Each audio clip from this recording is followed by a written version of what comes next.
जो नया BNS act है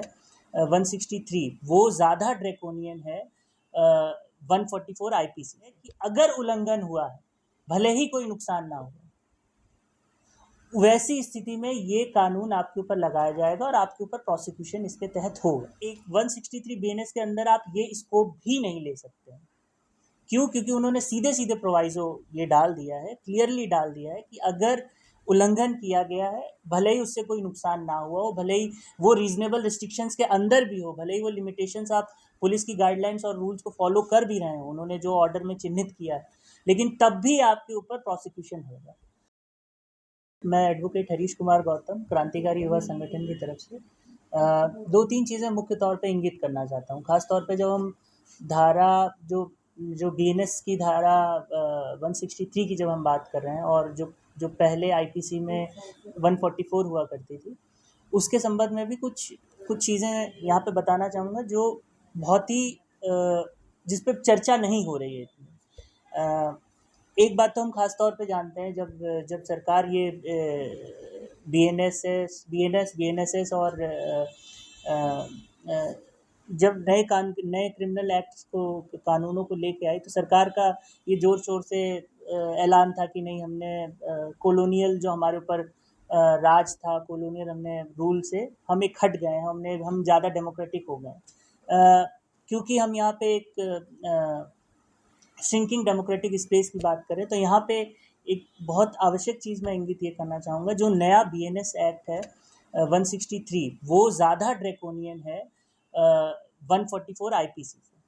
और ये मैं आपको क्लियर एग्जांपल के तौर पे इस तौर पे दे सकता हूँ कि पुराने आईपीसी को अगर आप गौर से देखेंगे, और इस तरह के कई ऐसे जजमेंट्स भी हैं कि जो 188 के तहत कार्रवाई की गई है, वो रद्द हो गई है, कोर्ट के जजमेंट्स के माध्यम से रद्द हो गई है, ये चिन्हित करते हुए कि उल्लंघन तो हुआ है किसी ऑर्डर का, किसी पब्लिक अथॉरिटी के ऑर्डर का उल्लंघन तो हुआ है, लेकिन इससे कोई नुकसान नहीं हुआ।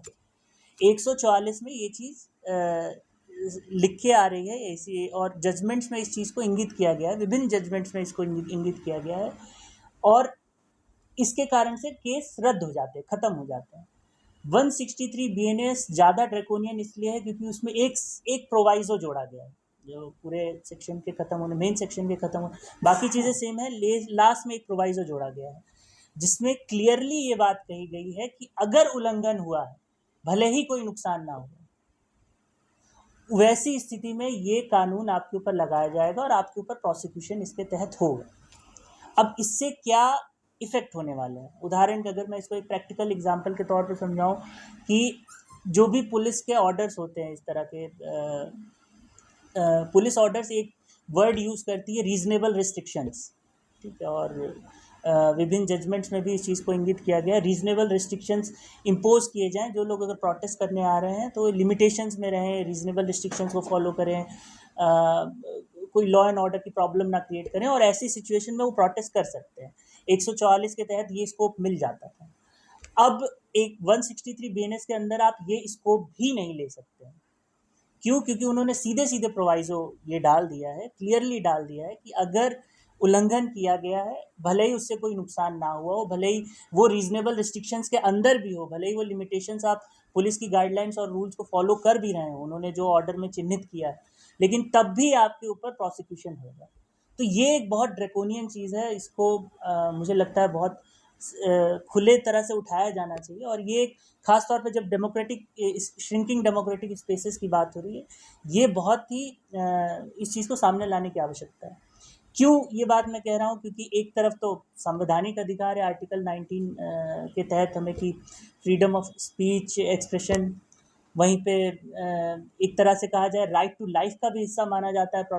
राइट टू प्रोटेस्ट को, but at the same time अगर इस तरह के ड्रैकोनियन सेक्शंस मौजूद हैं, गवर्नमेंट कॉलोनियल माइंडसेट से हटने के नाम पे और ज़्यादा कॉलोनियल माइंडसेट इम्पोज कर रहा है, और ज़्यादा ड्रैकोनियन हो रहा है, और ज़्यादा ऑटोक्रेटिक हो रहा है, तो दैट मीन्स कि एक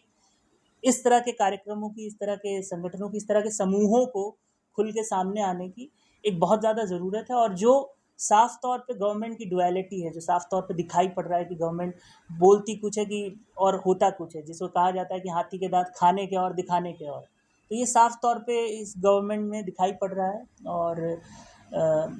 यहाँ पे जो कार्यक्रम हमने तय किया, जिसकी सूचना बताई गई है 18 सितंबर का जो कार्यक्रम है, उसमें हमारी तरफ से, केवाईसी की तरफ से भागीदारी रहेगी। धन्यवाद।